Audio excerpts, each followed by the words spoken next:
Imaginem uma época distante, onde grandes civilizações floresceram. Povos antigos, com sua sabedoria e engenho, ergueram estruturas que desafiavam a imaginação. Construções essas que se tornaram conhecidas como as 7 maravilhas do mundo antigo. Mais do que meras edificações, essas maravilhas eram testemunhos da engenhosidade humana, da arte, arquitetura e engenharia.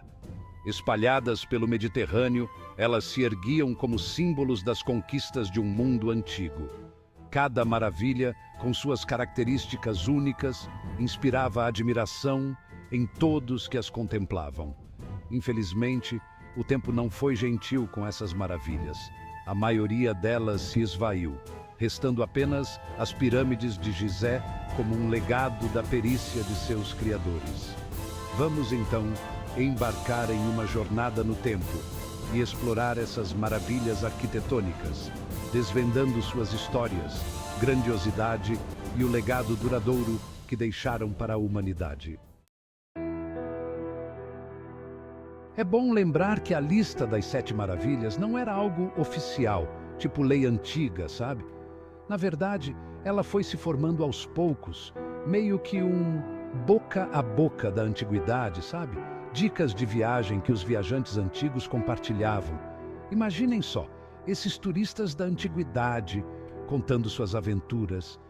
E um nome que aparece bastante nessa história é o Antípatro de Sidon, um escritor grego que viveu lá pelo ano 100 a.C. Ele fez uma das primeiras listas que conhecemos, um poema descrevendo as 7 estruturas mais incríveis que ele viu ou ouviu falar. Claro que a lista do Antípatro não era a única. Outros escritores e viajantes também tinham as suas. Mas a dele, essa bombou, conquistou o mundo. Mas por que essas 7? Porque elas representavam o máximo que a humanidade podia alcançar. Eram de deixar qualquer um de boca aberta. Grandes, lindas, uma técnica absurda. E mesmo hoje, depois de milhares de anos, elas ainda inspiram a gente, mostrando a força da criatividade humana, a coragem de sonhar alto, de ir atrás de coisas incríveis. Imaginem um reino no meio do deserto, sol rachando, aquele calor de matar. Mas dentro das muralhas da cidade, um verdadeiro oásis. Jardins verdes, um em cima do outro, cheios de plantas. Eram os jardins suspensos da Babilônia, uma maravilha da engenharia, construídos lá por volta de 600 a.C., pelo rei Nabucodonosor II para sua esposa, Amites. A rainha sentia falta da sua terra natal, então o rei, para agradá-la, criou esse paraíso. Importante lembrar que suspensos não era bem assim, tipo flutuando. Eles eram construídos em terraços, um em cima do outro, altíssimos. Um sistema super avançado de canais e aquedutos trazia água do rio Eufrates, irrigando tudo, plantas exóticas, flores de todas as cores. Hoje, não sobrou nadinha desses jardins. Tem até gente que duvida que eles existiram de verdade. Mas os escritores antigos descreviam eles de um jeito tão incrível, um verde no meio do deserto, que a gente até consegue imaginar. Imaginem uma estátua de bronze, gigante, mais de 30 metros de altura, na entrada de um porto. Era o Colosso de Rhodes, símbolo de vitória, de liberdade. A estátua representava o Hélio, o deus grego do sol. E construir ela, lá no século III a.C., foi uma baita façanha. O povo de Rhodes, depois de vencer uma batalha épica, derreteu as armas dos inimigos e usou o bronze para fazer o colosso. Demorou 12 anos para ficar pronto, mas quando ficou, virou o orgulho de Rhodes. Por séculos, o colosso recebia os navios que chegavam. Aí, em 226 a.C., um terremoto acabou com a festa e derrubou a estátua. Mesmo destruído, o colosso ainda impressionava, até que os pedaços foram vendidos como sucata. Na cidade de Éfeso, tinha um templo que era um desbunde de tão bonito, dedicado a Ártemis, a deusa grega da caça, dos animais e protetora das mulheres grávidas. O templo de Ártemis era uma obra-prima da arquitetura grega, construído no século VI a.C. e reconstruído várias vezes depois de incêndios e invasões. Ele era 4 vezes maior que o Partenon, em Atenas, para vocês terem uma ideia. Imaginem só, 127 colunas de mármore, cada uma com mais de 18 metros de altura. Lá dentro, a estátua da Ártemis era de ouro e pedras preciosas. O templo era ponto turístico, centro comercial, um fervo. Gente do mundo inteiro ia para Éfeso ver a Ártemis e babar na beleza do templo. Lá na Turquia, tinha um túmulo tão imponente que o nome dele virou sinônimo de túmulo gigante. Era o Mausoléu de Halicarnasso, construído no século IV a.C. para o Mausolo, o chefão de um reino lá na Ásia Menor.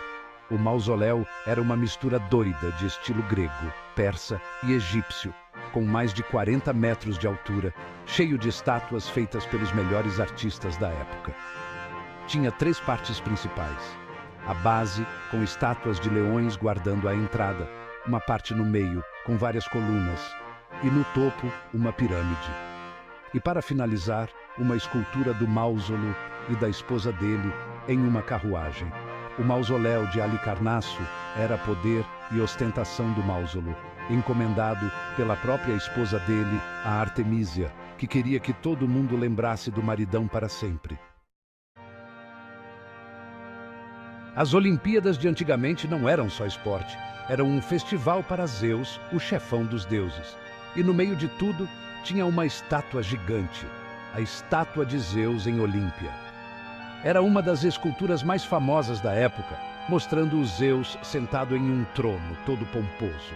Na mão direita, ele segurava Anice, a deusa da vitória, e na esquerda, um cetro com uma águia, feita pelo Fídias, um artista grego super famoso no século V a.C. A estátua era de marfim e ouro, com mais de 12 metros de altura. Infelizmente, ela foi destruída em um incêndio no século V d.C., mas a gente ainda consegue imaginar o tamanho e a imponência dela, mostrando a força dos deuses. Imaginem um farol enorme, mais de 120 metros de altura, guiando os navios de longe.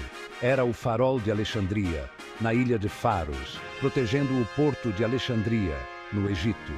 Construído no século III a.C., a pedido do Ptolomeu I Sóter, general do Alexandre, o Grande, o farol era uma obra de arte da engenharia, a construção mais alta do mundo por muito tempo. Um dos primeiros faróis do mundo, com um espelho gigante no topo que refletia a luz do sol durante o dia.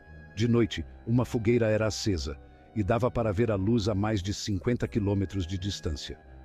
O farol de Alexandria durou mais de 1500 anos, até que uns terremotos no século XIV d.C. acabaram com ele. Mas ele não foi esquecido. A palavra farol, que significa luz e segurança para os marinheiros, existe em várias línguas por causa dele. Das 7 maravilhas, só uma continua de pé. As pirâmides de Gizé, mostrando a inteligência dos antigos egípcios, a busca pela vida eterna. Mas as pirâmides não são só tumbas, não. São construções complexas, alinhadas com as estrelas, cheias de corredores e salas secretas. A grande pirâmide de Gizé, a maior de todas, foi construída pelo faraó Quéops, lá por volta de 2560 a.C., a construção mais alta feita pelo homem por mais de 3.800 anos.